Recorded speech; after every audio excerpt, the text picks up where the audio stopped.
Matt Bernie here for RacingPicks.com, joined by my buddy Mike Mutnansky from Sports Radio WEEI in Boston, Massachusetts, talking about the Breeders' Cup World Championships. We're recording this on Wednesday, October the 28th. Pre-entries, they've been announced, but we don't have them publicly yet. But Mike, we at least have a pretty good idea where many of these horses are targeting, what races they're planning on going in, and this feels like a good opportunity to at least look ahead a little bit. We're only about 10 days out from the World Championships Friday and Saturday down at Keeneland Racecourse in Lexington, Kentucky. And we can take a look at some horses that maybe we want to back at short prices, maybe we want to fade them, and maybe some prices. I don't want to speak for you, but I feel like the 2 days of the Breeders' Cup here in the United States, they're really as good as it gets as far as North American horse racing is concerned. No, you can speak for me. It's the best 2 days of racing. The fields are deep. You're getting prices everywhere.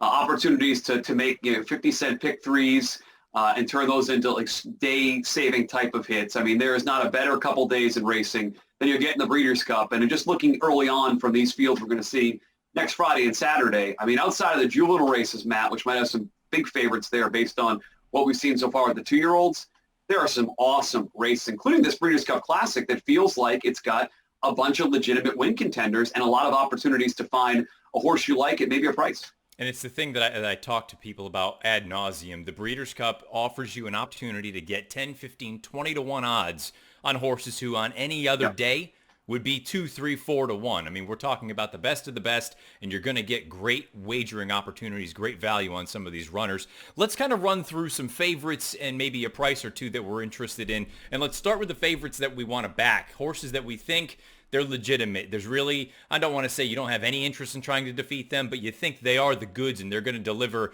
on Friday or Saturday down at Keeneland next week. Where are you leaning as far as your favorite that you really believe in? Yeah, I think in the Breeders' Cup Classic, Matt, I know he's 7-2 on the morning line, at least over in Europe right now with some of the early wagering going on.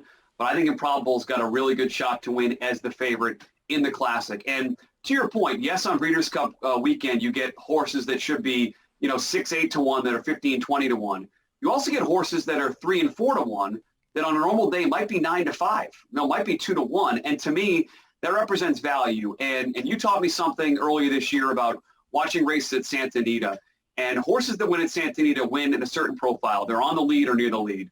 Improbable last time out, man, he was a monster, came from the clouds. And I just saw something in that race, Matt. I saw a horse that has developed a new opportunity here, a new running style. He's won from close to the pace. He won from well off of it, left his stable at maximum security standing there still when he made that move. And I thought, based on that effort, that I wanted to back Improbable in the Classic. And at 7-2, 4 to 1, I'm going to really like that horse late Saturday.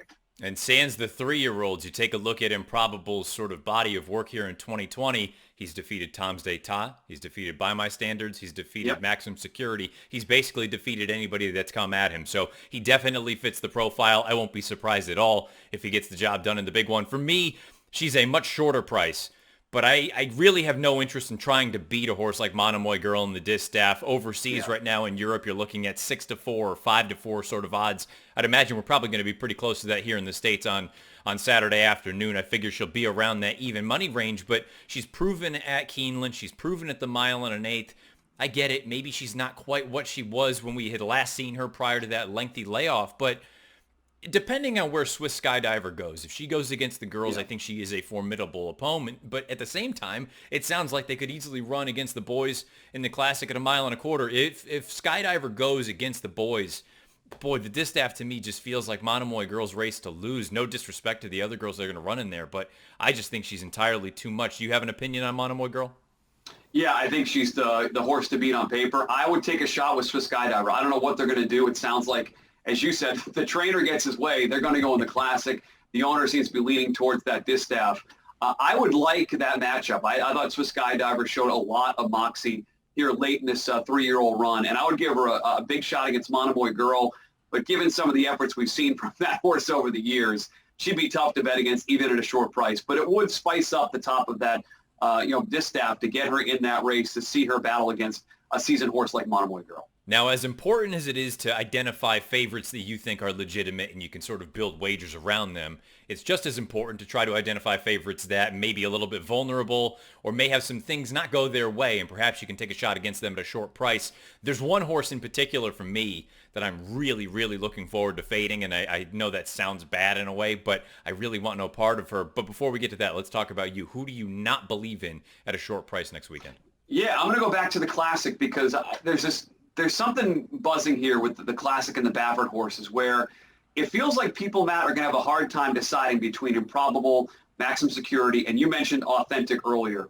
I think it's pretty simple. Improbable is way up here. The other two are way down there. And if the betting public is going to make those other two Baffert horses the second and third or second and fourth choices, I can't wait to play against them. I think with Maximum Security, the horse is leveled off. He went from the service barn to the Baffert barn, and we're seeing now a horse leveling off. There's this buzz now about his workouts, and I'm not going to fall into that trap this week heading into the Breeders' Cup.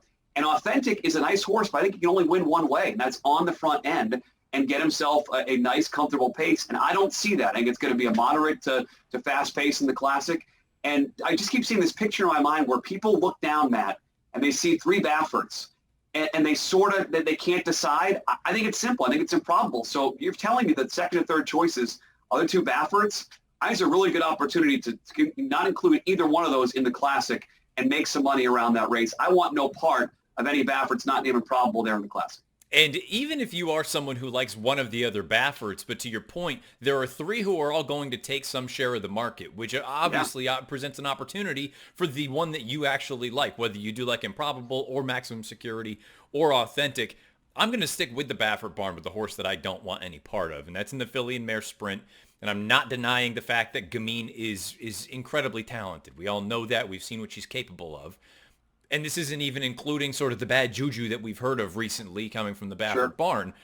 But you take a look at the way that filly and mare sprint sort of sets up on paper. I get it. She has incredible early speed, but you take a look at those two big efforts that she had in those one-turn races, the one at Saratoga and the one at Belmont Park. She could not have had an easier lead on the front end, and that's including a race with Venetian Harbor where it's been well documented. The connections were disappointed that she didn't push Gamine early on. When you give a horse like this an inch, she's going to take a mile. The problem for her, I think there's going to be plenty of speed signed on in this race, most notably Serengeti Empress. I can't imagine a scenario where Gamine is out there waltzing on the front end. If she's got to deal with other heat early on, she hasn't proven to me anyway, and I don't know if you agree or disagree, that she can deal with early pressure like that, put them away, and then hold off anybody coming from the back of the pack. She's 2-1 right now, all the way down to 13-8 over in Europe. To me, that's a prime opportunity to try to play against her. Maybe she can get a piece, but I don't want her on top. No way. Not at 2-1, not at 3-1, not at 5-1. The race is not set up for her, and I wouldn't trust her against Serengeti Empress, who showed me a lot late this summer for her ability to bounce back and her ability to, on the front end, not set the comfortable pace Gamine wants to set, Matt, but just go to the front and bury other horses. And that's going to set it up for, you mentioned some of the Monomoy Girl, obviously Swiss Skydiver, she goes there. I'm with you. I want no part of Gamine in that race. And the bad juju has to be talked about with that horse. Obviously has talent, but the way this race sets up, I'm not going to use her at all. And I think, again, you start talking about ways to make money. If you can toss a 2-1 shot out of a bet like the Distaff Classic Double, well, you've all of a sudden increased your expected value if you don't like one of the horses that's going to be a favorite in that race. So I like your way of approaching it there. And I think she's going to take money because Bob Baffert, as we know, I'm taking Improbable in the Classic, he takes money on these big days. Now we've talked about some favorites. Let's pivot to maybe some prices. And look, there are going to be prices all over the place on Friday and Saturday. But I think it's important to really hone in on a few of them that you really want to sort of build wagers around. Not saying that you're not going to include other big numbers and other races underneath and whatever. But there are instances where there are prices that you genuinely like and you think are going to run big races. Where are you going to go on the 2 days for a horse who, let's say, is going to be in the double-digit range or north of that? Well, he's going to be close, and I'm sticking with my Classic here today because the Classic field, at least right now, Matt, a week and a half out, feels like the most set, and it feels like I know the most about that field right now. And there's a horse named Tom's d'Etat who's going to run in the Classic. He's 8-1 right now in Europe. I think he could be somewhere closer to 10-1, and I would really be interested in the horse at that price. He's going to be dirtied up on the form. People are going to see the third place run at Saratoga, and the casual player may not go back and check the replay.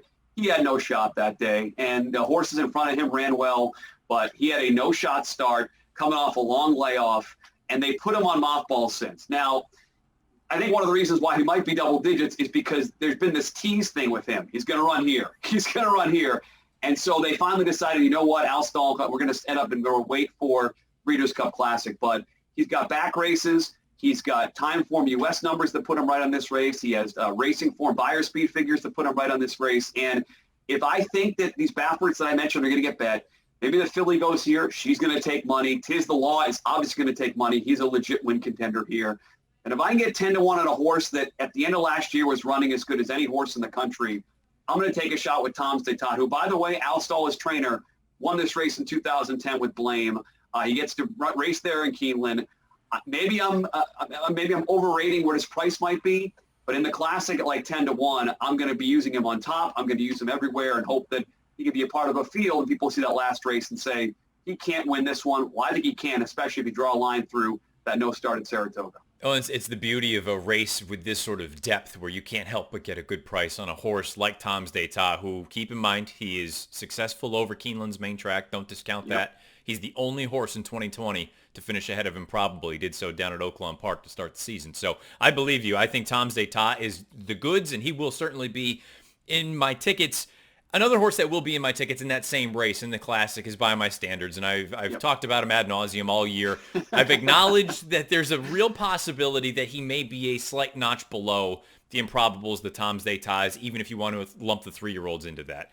But I think the times that he has had the chance to run against the big horses, I don't think the races have been run necessarily to suit his sort of style. I think he needs a little bit of pace in front of him. I don't think he's a horse that really enjoys being up on the lead or sitting just off. I think he wants to be maybe 2 lengths off of it, 2.5 lengths off of it, but he needs a little bit something in front of him. And you go back to that Stephen Foster. Tom's d'Etat got out there by himself, waltzed on the front. By My Standards couldn't do anything about it. Same thing happened in the Whitney up at Saratoga with Improbable. Improbable had a beautiful trip.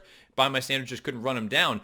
I think with a little bit more pace in there, on the heels of not only a victory in the Ali Sheba, but apparently, and I saw his most recent work, I get it, he's a beautiful, brilliant workout horse.